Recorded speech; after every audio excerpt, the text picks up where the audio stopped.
Assalamualaikum warahmatullahi wabarakatuh. Selamat pagi Bapak Ibu semua. Pada pagi hari ini kita akan mengikuti perkuliahan pengantar pendidikan anak berkebutuhan khusus, yang mana saya selaku tutor pengampu akan mengampu Bapak Ibu semua tentang mata kuliah ini. Ya, seperti kita ketahui apa sih benarnya pendidikan anak berkebutuhan khusus dan mengapa mata kuliah ini dipelajari oleh calon sarjana pendidikan sekolah dasar yang mengajar sekolah formal. Ya, tentunya hal ini menjadi tanda tanya bagi Bapak Ibu semua. Ya, berhubungan hari ini merupakan kuliah perdana kita, tentunya saya akan melakukan perkenalan terlebih dahulu. Baik perkenalan secara diri sendiri dan perkenalan tentang perkuliahan kita pada hari ini. Ya, baiklah Bapak Ibu semua.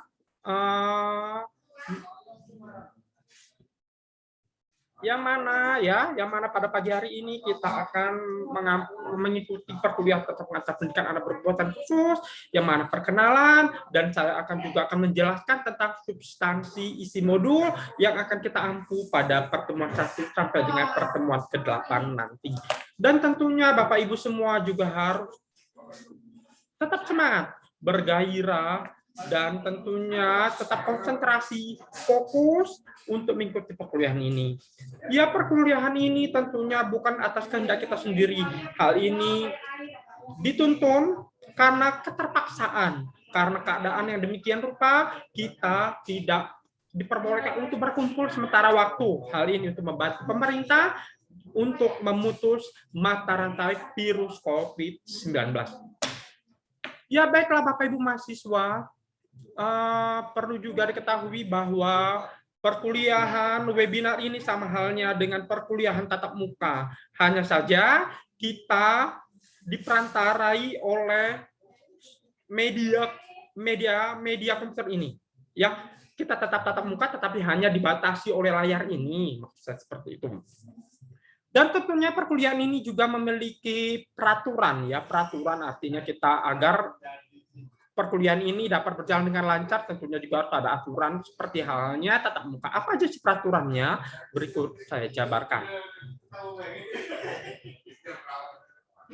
Ya, tata tertib tutorial webinar Universitas Terbuka Bengkulu, yang mana yang pertama, ya, mahasiswa harus berpakaian sopan dan rapi, sama halnya seperti TTM. Ya, harus dong berpakaiannya sopan dan rapi, jangan ada yang pakai UKNC atau mungkin ada yang tidak pakai baju seperti itu. Ya, harus berpakaian sopan dan rapi, mengingat Bapak Ibu semua adalah calon guru, calon pendidik. Seorang calon guru, calon pendidik itu harus berpenampilan rapi.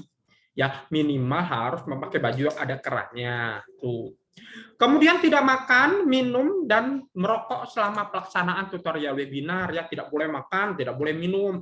Karena kenapa? Kalau nanti kebanyakan makan, nanti takutnya ngantuk. Akhirnya nanti perkuliahan tidak bisa diikuti sampai dengan akhir. Ya, kemudian tidak meninggalkan kelas tutorial webinar selama aktivitas tutorial webinar berlangsung. Ya, oleh karenanya saya mengharuskan Bapak Ibu semua harus mengaktifkan kamera. Ya, hal ini dilakukan agar saya seolah-olah tidak berbicara kepada tembok seperti itu. Jadi kita harus juga saling melihat wajah-wajah kita di sini, ya, agar kita saling mengenal. Kemudian berkonsentrasi penuh saat mengikuti tutorial webinar dan tidak melakukan aktivitas lain selama mengikuti web. Artinya kita fokus pada materi, pada penyampaian apa yang tutor sampaikan pada hari itu. Sama halnya seperti saya juga seperti ini.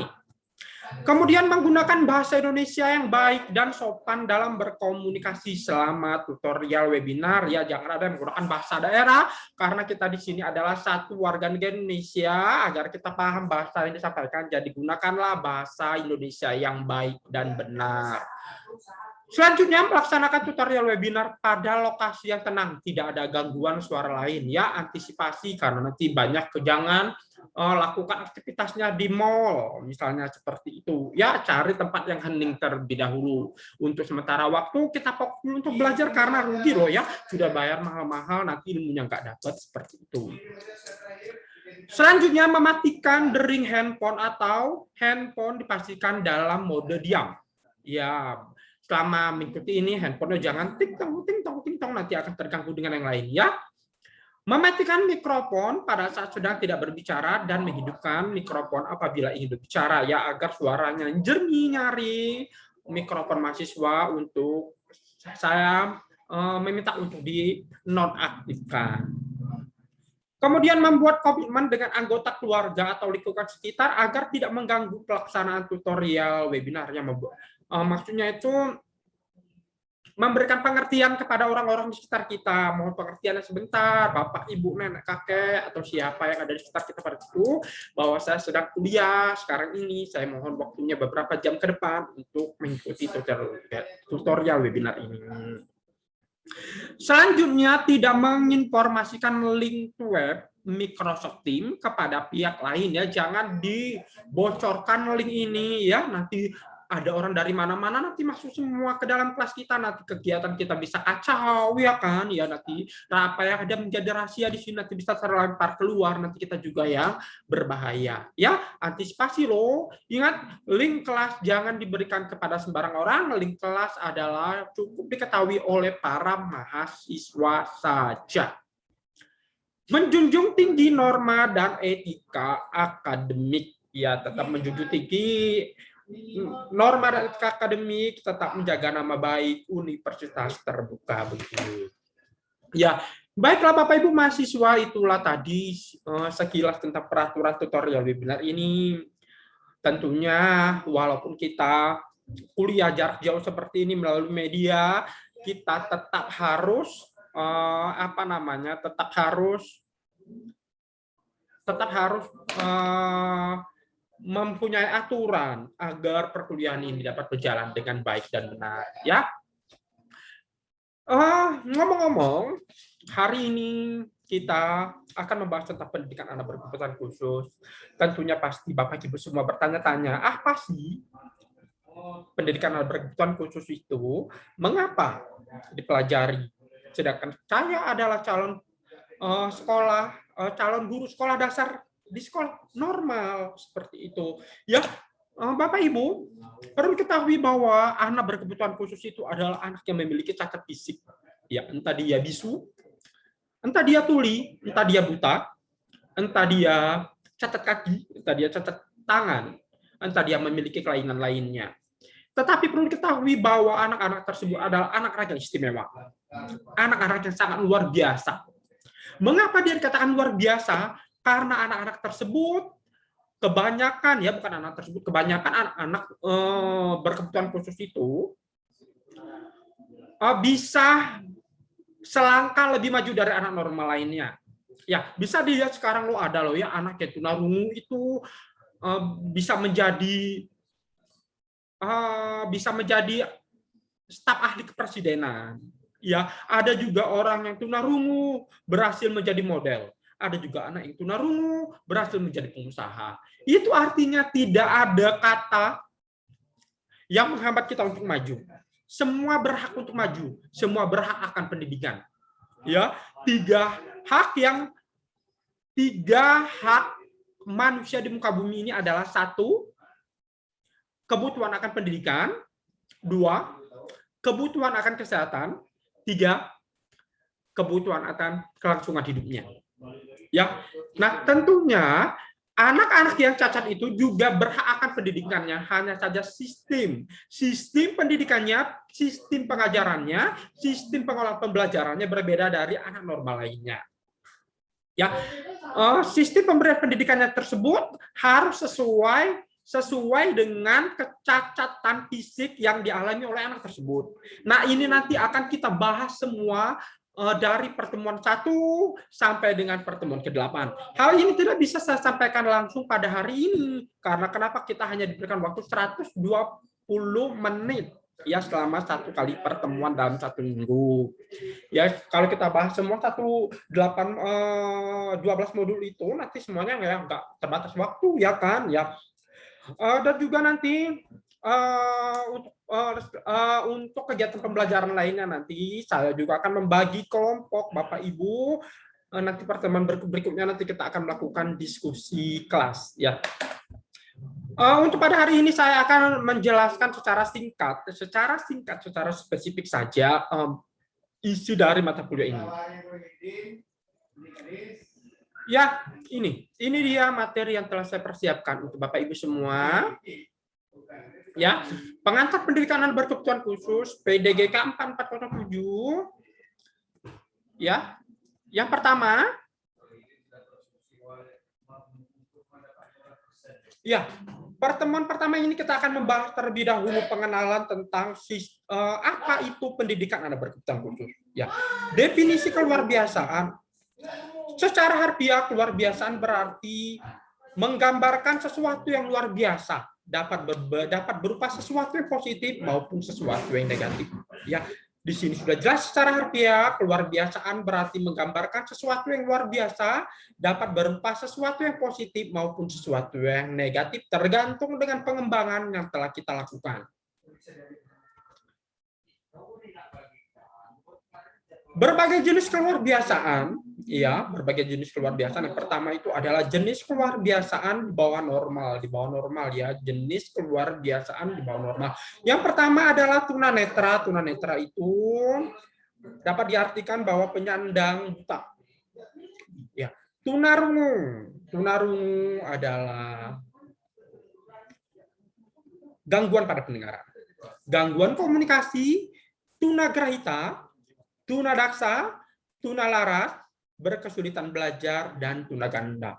Ya Bapak Ibu, artinya bahwa tidak semua orang yang normal itu bukan berarti dia normal total, ya. Seperti kita ketahui bahwa manusia itu tidak ada manusia yang sempurna.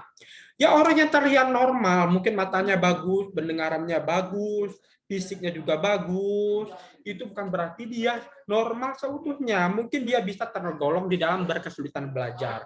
Mungkin hal-hal yang paling sering Bapak Ibu temui di sekolah-sekolah itu, mungkin Bapak Ibu sering sekali melihat anak-anak yang berkesulitan belajar, ya. Mungkin dia pagi-pagi sudah ngantuk, atau dalam kondisi belajar dia sering mengganggu temannya. Nah, itu juga perlu upaya, perlu solusi dari Bapak Ibu semua yang ada di sini sebagai tenaga pendidik.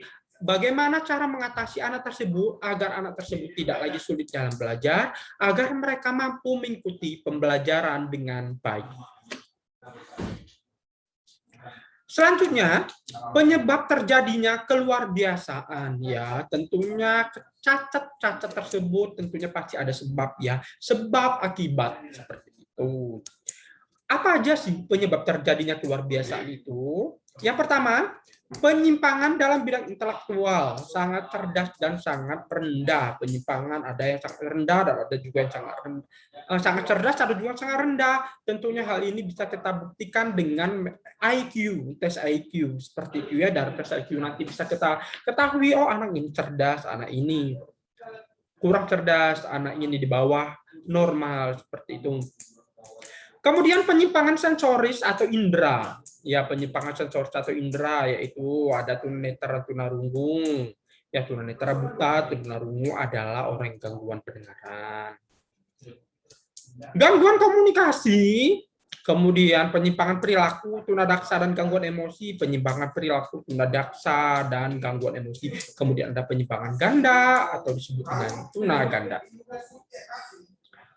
Selanjutnya, ya, dampak. Tentunya keluarbiasaan cacat-cacat yang dialami oleh anak-anak tersebut memiliki dampak, ya.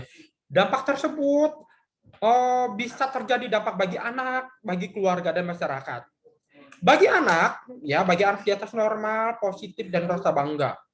Di bawah normal menghambat perkembangan anak. Kalau anak itu yang positif tentunya anak tersebut merasa bangga kalau dia berprestasi, ya, menjadi andalan guru-gurunya sekolah, andalan guru-guru sekolah. Tentunya anak tersebut menjadi, ya, dia merasa bangga seperti itu. Kalau dia yang di bawah normal gimana? Ya tentunya dia menghambat perkembangan. Ya tentunya anak tersebut merasa minder, ya kan, seperti itu. Ya, kemudian bagi keluarga sangat bervariasi, di atas normal merasa bangga. Ya, kalau di lingkungan keluarga sama halnya juga sebagai anak. Kalau di lingkungan keluarga, kalau dia di atas normal, anak tersebut merasa bangga. Kalau di bawah normal, anak tersebut merasa terpukul, pasrah, dan pada umumnya menerima. Kemudian bagi di lingkungan masyarakat. Di lingkungan masyarakat sangat bervariasi tergantung latar belakang sosial. Bersimpati, acu tak acu, antipati sebagai hukuman dan lain-lain. Ya Bapak Ibu, mungkin dari sekian penjelasan saya, mungkin ada yang ingin bertanya. Ada yang ingin bertanya, saya persilakan. Saya akan berikan waktu beberapa menit agar untuk Bapak Ibu bertanya. Ya, silakan. Ya. Baiklah, terima kasih untuk hari ini. Kita akan berjumpa kembali minggu depan dalam situasi yang berbeda dan dalam materi yang berbeda. Terima kasih untuk hari ini. Wassalamualaikum warahmatullahi wabarakatuh.